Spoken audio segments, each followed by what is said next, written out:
Good evening and welcome everyone. It gives me great pleasure to welcome you to the sixth session of the AFH Dialogues monthly series.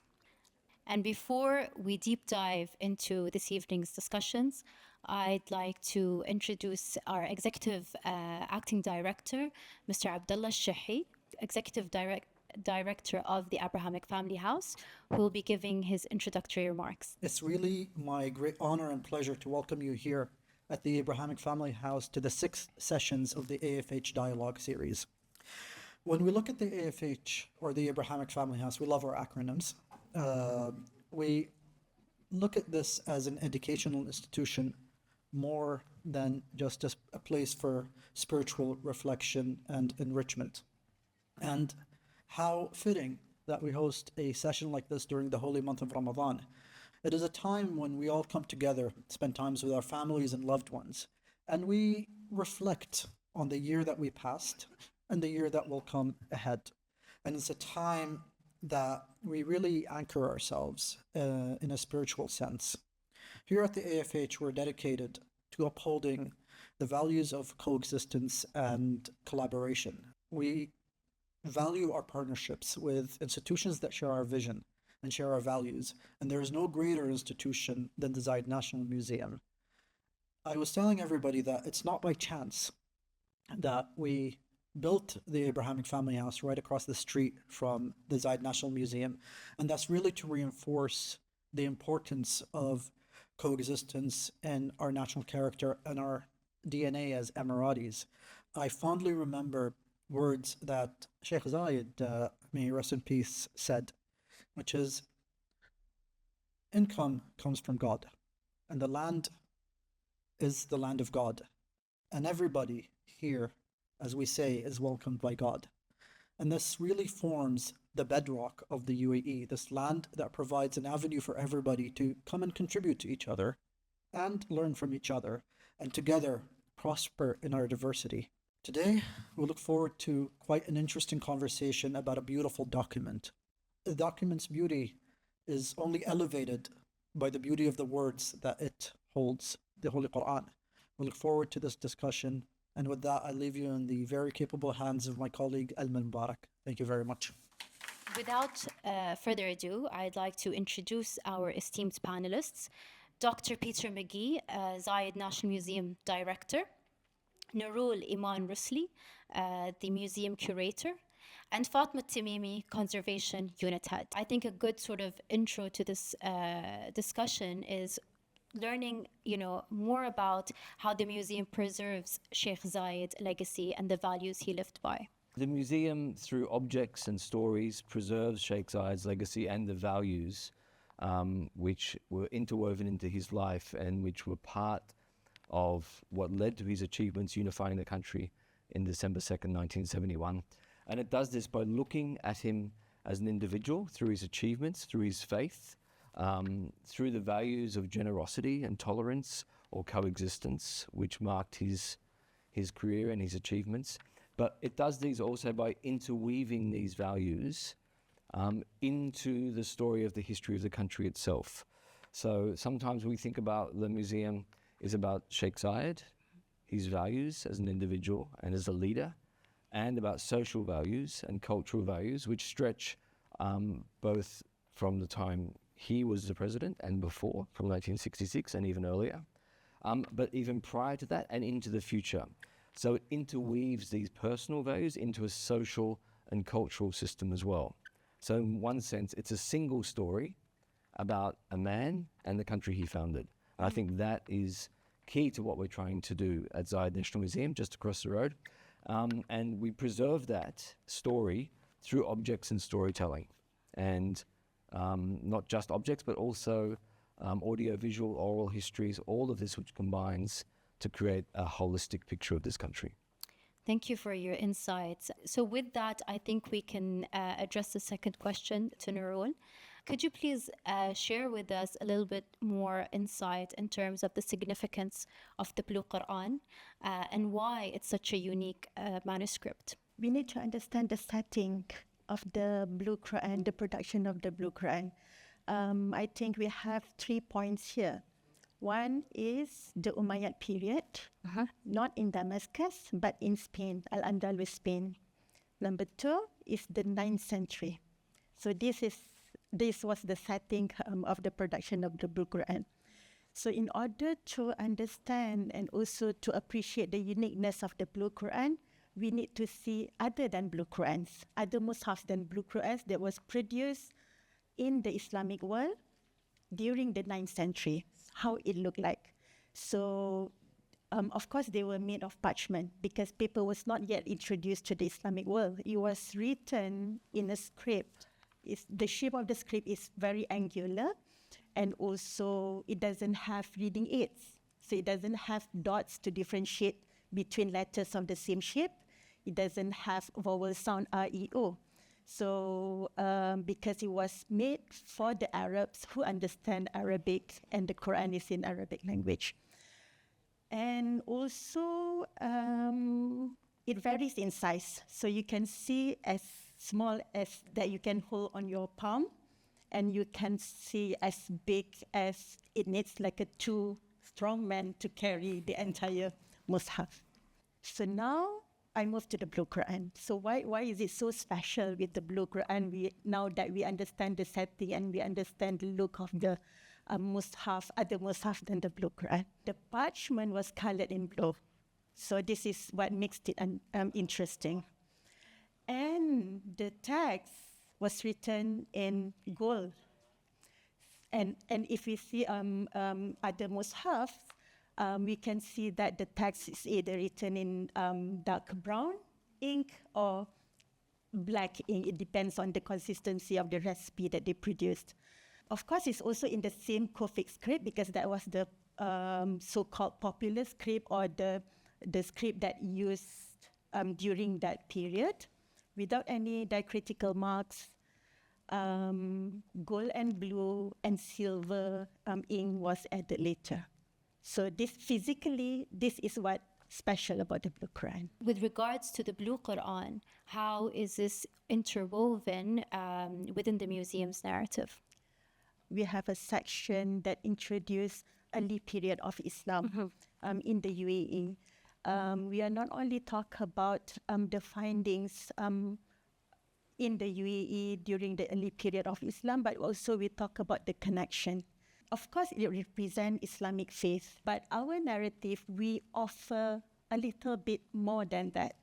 We offer connection between the Muslim communities, Muslim rulers, and non-Muslim, non-Arab communities in Al-Andalus, Spain. And also we offer the story about movement, because we understand that the Blue Qur'an now, with the recent research, it's led to the origin of the Blue Qur'an, Al-Andalus, Spain, particularly Cordoba, of the 9th century.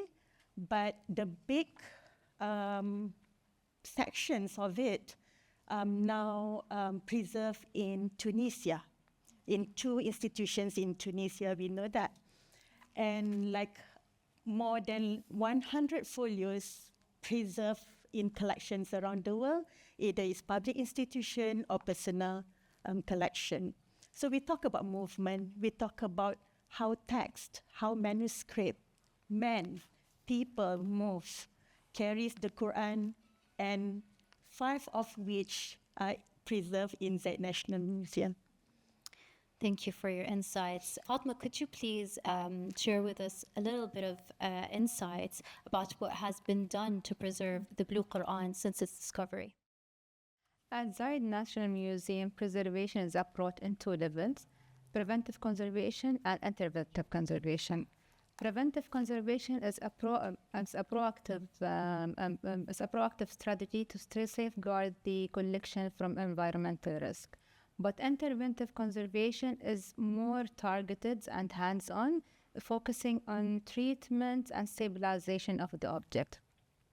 Since the exact history of the Blue Qur'an before they become to our collection is unknown, we ensure that the utmost care is applied to these precious manuscripts. So it's preserved through international conservation standards, And we ensure it is stored in environmentally controlled storage where the condition of the environment, temperature, and light exposure are kept to the levels are the best for the conserving the parchment and manuscript media. Previously, these manuscript was heavily restored with mimetic emphasis on missing areas, but at Zayed National Museum, conservation treatment is not intended to be invisible. So it's carefully balanced between preserving authenticity and maintaining aesthetic integrity. But with these manuscripts, color and look and color matching do play an important role. So to not disturb the eye of the viewer by what they see. If you could share with us a little bit about how technology has played a role with regards to conserving the manuscript. By applying the non-invasive multispectral imaging to this bifolio, brought to the discovery of the hidden text and gave an insight into its manufacturing. We know now the material that were used on this manuscript, and we have an insight to where the conservation interventive area that was applied on this manuscript.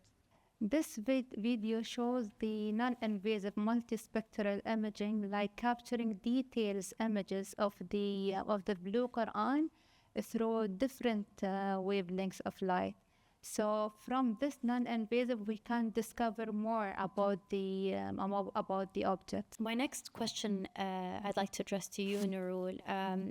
Could you tell us a little about the discovery that was made during the research process by Zayed National Museum? When I look at folios of the Blue Qur'an, one of the folios actually is super interesting. Why I said that? Because one of the page has the standard writing, gold writing, 15 lines, silver roundels that marking the end of each verse. When I turn to the next page, it's no text at all. It has this rectangular decorated panel, also in gold. So I look just to see deeper what is the motifs on this panel. It has geometric patterns, it has floral patterns, and suddenly letters come to me. But in the early period of Islam, they don't actually mark the title of the surah. The text at the back, at the front page, contains verses 59 until 62 from Surah An-Nisa. So when we see the image under the multispectral imaging, we can see the continuation of the verses 62 until 65. When we do like a contrast color, because multispectral imaging allows us to have different colors, different rays of colors. So when we do the contrast color black and white, we can see there is no mistake on the writing. Why it was covered? So this is the discovery that our team recently found. So speaking of patterns, can we take a little bit of a deeper dive in better understanding the materials and techniques that were used to create the Blue Qur'an? And is the symbolism, of the Blue Qur'an and gold script indicative of the craftsmanship of the manuscript? About the material and technique, of course, Blue Qur'an was produced during the time when little tools was used to produce such a manuscript. The parchment, the research shows that it was made of sheepskin. They colored on with the indigo, a plant-based material, and the text was not written by what conservators or art historians call shell gold, which is gold powder with certain recipes, you make an ink out of it. But it was written with glue. Wow. And then you put very thin layer of gold leaf on top of it and you brush off. Why? Because it needs less amount of gold than working with gold ink from the shell gold. The gold and blue has different meanings to different culture. In the Eastern culture, it's a very minimum use of gold and blue. In the earliest example that we can see, the inscription on the mosaic inside the Dome of the Rock, we can see the inscription on the mihrab of the Cordoba Mosque itself. That's basically the examples from the Eastern culture. Whereas the Western culture, the gold and blue has very, very strong significance. It signifies the authority. It signifies the power of a ruler. And also we can see the documents, official documents produced, written by the Byzantine during that time, during the 9th century, was written in gold ink on blue parchment, of course. So why the Umayyad actually chose gold and blue is because, as we understand, Umayyad Caliphate moved from Damascus in Syria to Al-Andalus in Spain. So they were minority. They were new caliphate there. So they want to establish their power. They want to establish their authority. So they have to choose the color that gives meaning to the people in the region. So that's gold and blue. Sort of my final question on this topic is, has there been any scholarly research that has been done on the Blue Qur'an? Yes. And as well, has there been any new findings since its discovery? The new findings either support the hypothesis, the earlier hypothesis and theory, or reject the hypothesis and theory. So with this particular decorative panel, I personally, we haven't actually go deeper in the research, but we will do very, very soon, inshallah. But I personally negate the theory that the Mus'haf of the Blue Qur'an was divided into 7 sections. As we know today, the Qur'an in general divided into 30 juzu. So, but there are different divisions of the Quran. Either it's like a suluth or hizb and all that. But there are also division into 7 sections, what we call manzil. And then one of the scholars mentioned that this panel, decorated panel, was used to divide the Mus'haf into 7 sections. And then they forget to do that. They first write it on, and then they say, let's divide the Quran into 7 sections, put the decoration on top.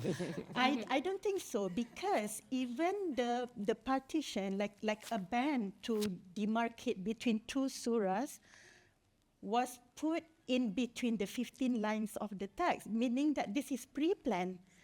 So why the 7th section is not planned? It's bigger than the surah mark. I think 2 calligraphers was tasked to write, 2 or more, was tasked to write the text of the Quran. But then perhaps they got misunderstanding or communication, and 2 calligraphers write the same surah. The same verses. So we have like duplicated verses on 2 pages. But this is not correct if we leave it like that. So we have to cover, they decided just to cover one of the page with gold panel. Dr. Peter, I'd like to hear from you a little bit more about, the role of science in the museum. So the museum is a place in which we tell stories, we communicate information through objects and other means. And those objects, like the Blue Qur'an or like any object that we have on display, there's more than one story to tell about them. Science plays a fundamental role in illuminating that, in illuminating the hidden stories. And I think this is an absolutely key element of what a museum does as a research institution. And if I may, the science also plays a role, and the museum plays a role in communicating the fact that often today people see science and the humanities, or science and humanistic discourse, as being somehow separate, that there is science and then there is poetry and faith, and that they're somehow separate. And this is a sort of worrying trend, when in fact the best sort of knowledge creation comes from both things coming together. Science with deep, deep, deep humanistic questions that are driving the research. And that's exactly what everyone here has had the opportunity to experience and to listen to the benefits of today. How does art and calligraphy that's been incorporated to produce the Blue Qur'an help us better understand the Islamic period that it was produced in? Speaking about calligraphy, as I mentioned earlier, it used this type of script that what we call Kufic, this angular script without any diacritical marks. But then there is a need to read the Quran in a correct manner, especially by those who don't understand Arabic, who don't memorize the Quran by heart. So if you read wrongly, wrong vowel, it gives different meanings. So in many folios of the Blue Qur'an, we can see dots were added later that marks EU vowels, especially not the dots that differentiate between letters. If you see the folio, you can see that as if it used Microsoft Word because it's all justified on the side. How is this possible? And the lines is very straight lines. You cannot see the lines. It was handwritten, everything handmade. The Muslims during that time, remember, is in Al-Andalus, Spain, befriended with the Western culture. So the Western writing tradition, they use, blind ruling. So they rule the surface of the writing material, but without ink as a guidance, so that you can see it's very straight, and then it has, the lines is very straight and the margin is justified. So this is the outcome, the specialty of the Blue Qur'an, because it's the outcome between the two traditions, the Eastern Arab Islamic tradition and also the Western tradition. What new learnings can we gain from new technologies and its role in conservation efforts in the future? Knowing what is hidden below what is visible helps to preserve details that would otherwise pass unseen. And if any intervention were to be necessary to be applied in that area, we know how to approach it. As Nur al-Iman said, that the study of the manuscript is still ongoing, and technology can guide the conservation choice. Any other questions? Yes, go ahead.